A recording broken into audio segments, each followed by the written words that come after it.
Alright.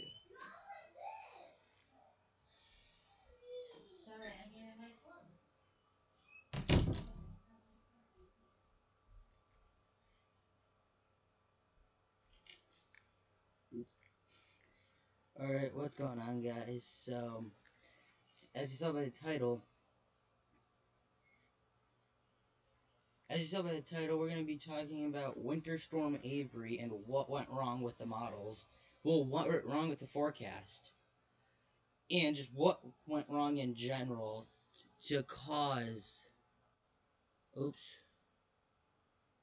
Alright, there we go.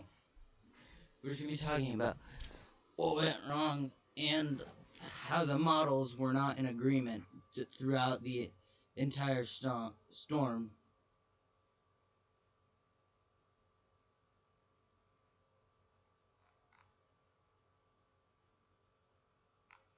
So,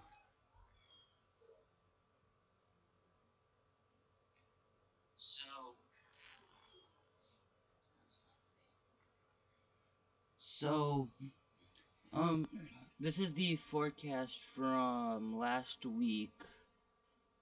This is the one from last Wednesday, and you could see what happened. Well, this is what the GFS was forecasting. A minor snowstorm, and then in New York City, it showed it quickly changing with nothing really happening. So, with all the models, it was showing barely a snowstorm down in New York City, which was then prompting them to not take out plows, because they had a 10% chance of receiving 2 inches of snow. No one thought by the end of the night that Central Park would have received 6.4 inches. So everything was just messed up from the models to the snowfall forecasts. And then you could see, and then by Friday, or early Friday morning, like between midnight or something, it shows it all rain. And then it showed just a big rainstorm across the area. So let's go back here, and at the onset of the storm, right when it was about to start, this is what happened. The dew points were pretty low. The air was still pretty dry, causing cold air to be attracted down to the surface way more. So there's more cold air at the surface, which meant that in New York City, it meant more snow. So what ended up happening was there was a ton of snow. I'll circle an area here. In this area, there was reports of over 10 inches of snow. And the forecasts were pretty good for that area. But you could see here, it shows a ton of like sleet, freezing rain, and just a mess there. That's not what ended up happening. It ended up changing over later here. And here in New Jersey, it was right for this area, but parts of New Jersey saw several inches of snow. And then we'll go for Connecticut. Parts of Connecticut were only in 3 to 5 inches. And some parts of Connecticut and far western Connecticut received over a foot of snow. Hey, Will. So the models were just flat out wrong in some cases.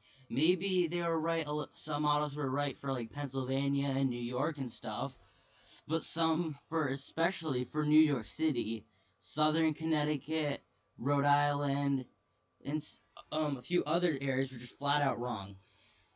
Some areas in Southern Connecticut picked up between 3 and 6 inches. Some models had less than an inch in Southern Connecticut. So, we'll talk about New York City, because that's what I had in the thumbnail, like a crash from New York. So people in New York, since there was only a 10% chance of receiving 2 inches of snow, they decided we can handle 2 inches of snow pretty easily. And they didn't take out any plows or anything. Because they said they didn't even pre-treat, because 2 inches of snow you can deal with pretty simply. What ended up happening was, well, in the forecast, it was supposed to change over to rain pretty quickly. It was supposed to just be a quick a snow to rain event. What ended up happening was this high pressure ended up being right. Ooh, that was terrible. The high pressure system ended up being right here, and then was circulating colder air to come in from Canada and last a lot longer. There was much more cold air than was forecasted. So with this high being here, it was bringing in cold air from Canada, causing there to be more snow across a wide portion of northeastern New England. Another thing that was so bad about what happened in New York City was how fast the snow came down. In Central Park, they had 6 inches of snow in 3.5 hours of snowing, and then it changed over to a little bit of rain. But you think about that: 6 inches of snow in 3.5 hours. Plows are not able to keep up with it because they didn't have plows out, because they didn't think it was going to be that bad. And it came in at the wrong time, right during the rush hour commute, caused massive traffic jams, crashes, spinouts, and everything. It was just a mess in New York City. Even here in Connecticut, several major highways were shut down due to tractor trailers stuck, crashes, and plows not being able to keep up with it. And this actually happened in my town. I'm not saying the town, but the police had to shut down a road because one of our town buses, carrying people, crashed into a power pole. And then that made it so that That made it so that I forgot what I was saying, sorry. But the road was shut down. The roads were just terrible. I know my street was covered in 5 inches of snow in less than 2 hours of snowing. We got 5 inches of snow in like an hour, 45 minutes or something, which is just insane. Another thing that happened with this is the GFS, by the way.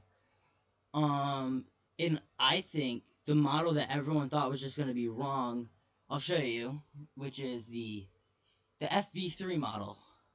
The FV3 model just thought, everyone thought the FV3 model was way overdone with this storm. Oh wait, and we gotta go back. This is for today. But I'll keep talking. The FV3 model just everyone thought it was going to be wrong because they didn't expect some areas, especially in Connecticut, to get a foot. I'll show you the 12Z from Wednesday, what it showed. And no one thought in their wildest dreams that this would have happened. So, I think, yeah. I think this went way too far. 27, oh wait, oops. Alright. So, here comes the storm, and it shows us nice. It did show a quick changeover in New York City, which that didn't end up happening. But it showed a much bigger and more impressive snowstorm. And again, it showed a big switch over to rain, which that didn't happen. But there were some models on Monday showing. I'll draw it out again. I'll draw it out. I didn't do this last Monday. There were some models. Well, this particular model showed a wide swath of 12 plus inches of snow.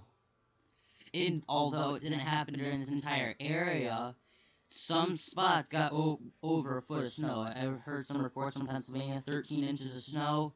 Some reports from western Connecticut, 12 inches of snow. I didn't hear any, well, if you're still watching, did you hear any 12-inch amounts in Massachusetts? But I didn't hear any from New Hampshire and stuff, but I know that some runs for this model were showing uh 12-inch amounts, and it may not be this particular run, but um other versions of this run were showing a good swath of snow. Let's see if this one had it. Yeah, you could see this did have a good swath of snow. Maybe it didn't happen in these exact spots, but it had a good area outlined where possible snows came. And look at in New York City, 6 or 7 inches of snow. The FV3 model showed in New York City. That ended up happening. New York City got like 6.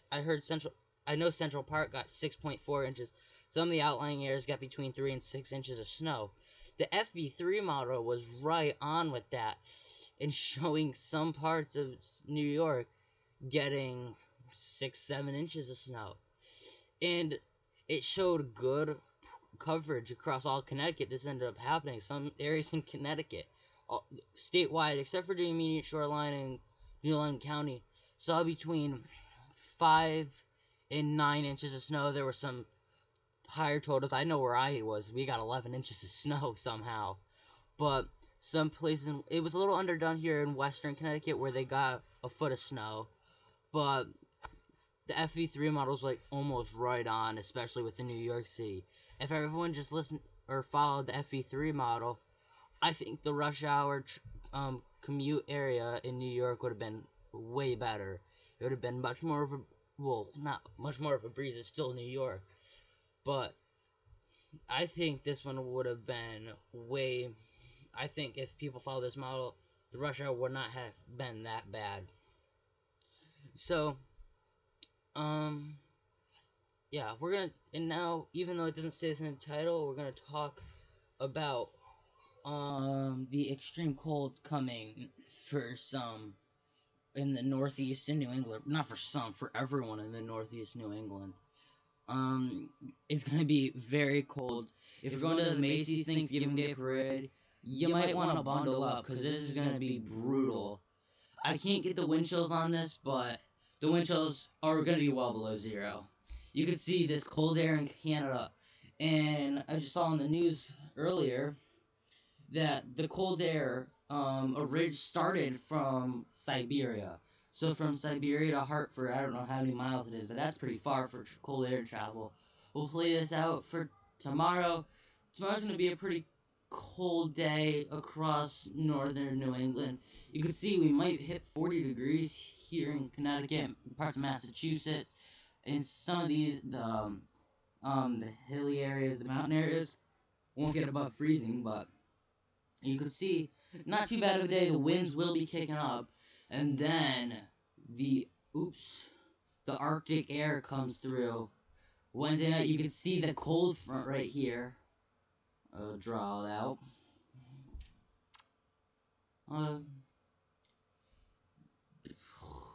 Right here.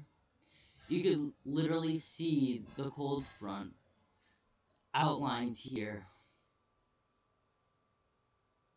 Boom.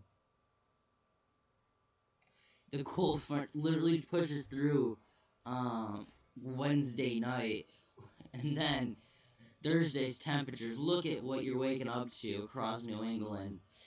6 above, literally, look at New York. Some spots way below zero.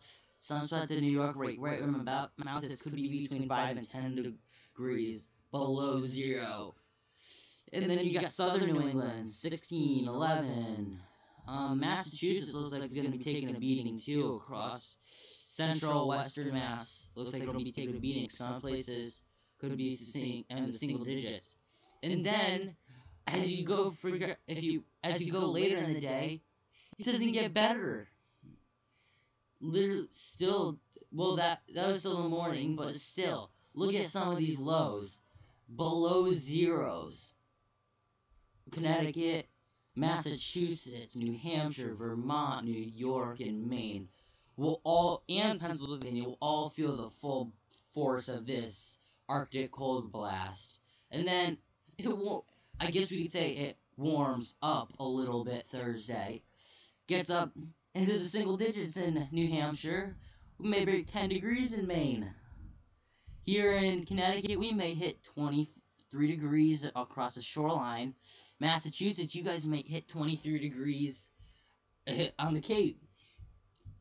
It's gonna be Arctic cold blast. Here comes the low temperatures, single digits below zeros again across, especially across New Hampshire, Vermont, and Maine. A little bit of New York will feel the full brunt. And then Friday, it gets, I guess, warmer. The GFS shows 20s across the entire state of Connecticut, Massachusetts, Rhode Island, in New York, and then teens across Maine, Vermont, and New Hampshire. So this is going to be an Arctic cold blast for everyone across New England and the Northeast. So, yeah, thank you guys so much for watching. Hope you guys enjoyed this. Stay tuned for tomorrow's weather discussion number 3. And thank you guys for watching. Stay safe out there.